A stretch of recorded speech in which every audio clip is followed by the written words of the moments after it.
درود بفرستم به بینندگان بینیاد گرامی رادیو زودی.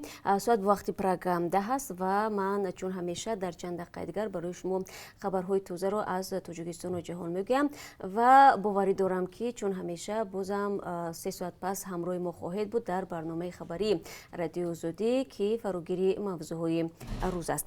اما تا آن دم توجه کنید به خبرها.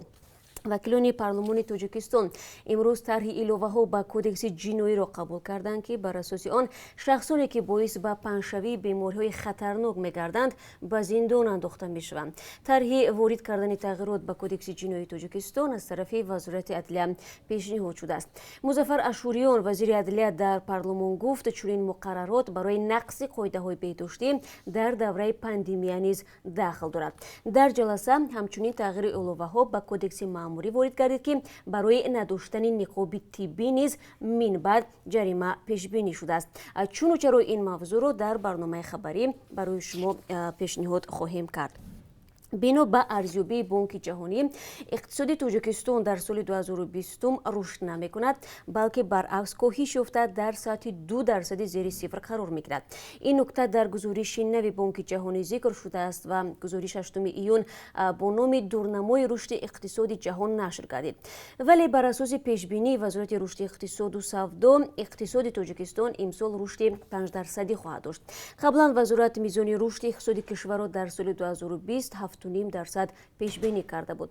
یک مقام وزارت رشد اقتصاد و سودا در صحبت با رادیو زودی گفت پیشبینی های بانک جهانی پسیمیستانه است و افزود البته صورت رشد سست می شود ولی نه به اون سطحی که بانک جهانی گفته است.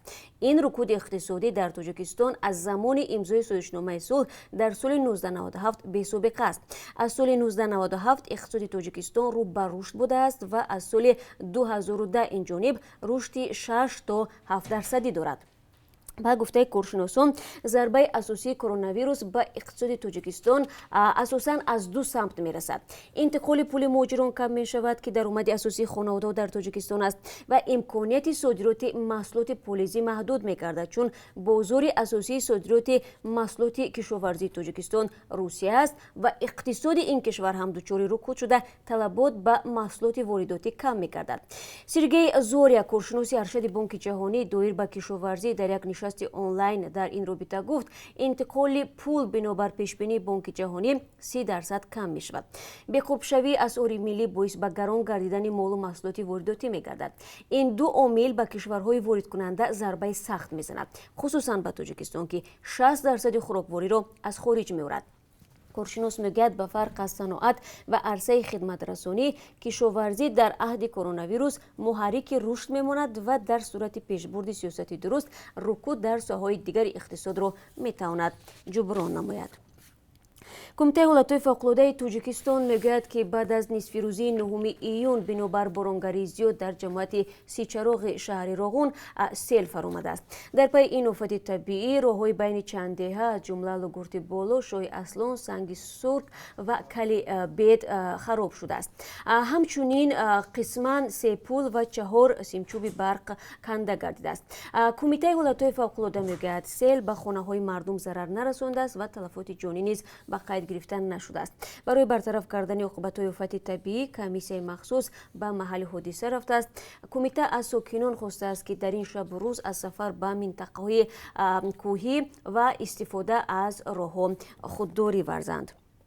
دادگاه نویه یکم می شهر بیشکک قرقیزستان بررسی پرونده فسادکاری در ساختمان استورخانه تاریخی شهر و ساختمان ایپادروم در چولپان اوتارا به پایان رساند. در جلسه روز 9 ایون دادگاه سروزیر پیشین این کشور سفر اسحاقوف را جنایتکار اعتراف و برای هر کدام جنایت صادر شده 12.5 ساله محرومیت از آزادی تعیین کرد. مراد سیدی قفقازی پرونده گفت با نظر داشته حالتهای سبک کننده به سفر اسحاقوف 18 سال زندان تعیین کرده شد. مهلت ادای جزا از 5 ایونی سال 2018 به حساب گرفته می شود.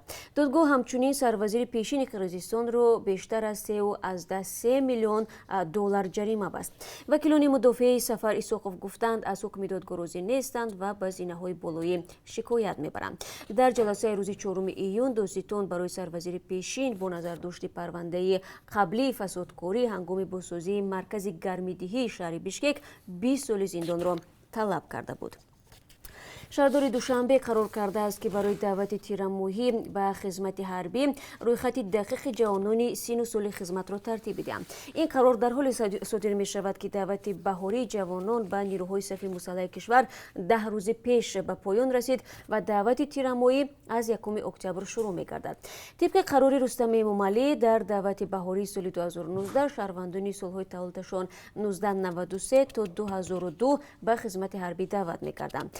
ва дафтари матбуоти шаҳрдорӣ мегӯяд ки дар ҷараёни хизмат ва ҳамчунин дар ҷараёни сафарбар кардани даъватшавандагон то санаи 24 сентябр ҷиҳати гузаштан аз муоинаи пешакии тиббӣ, тадбирҳои зарурӣ андешида ва даъватшавандагоне ки гирифтори бемориҳои табобатшаванданд барои муолиҷаи онҳо дар якҷоягӣ бо марказҳои табобативу солимгардонӣ чораҳои зарурӣ андешида шаванд.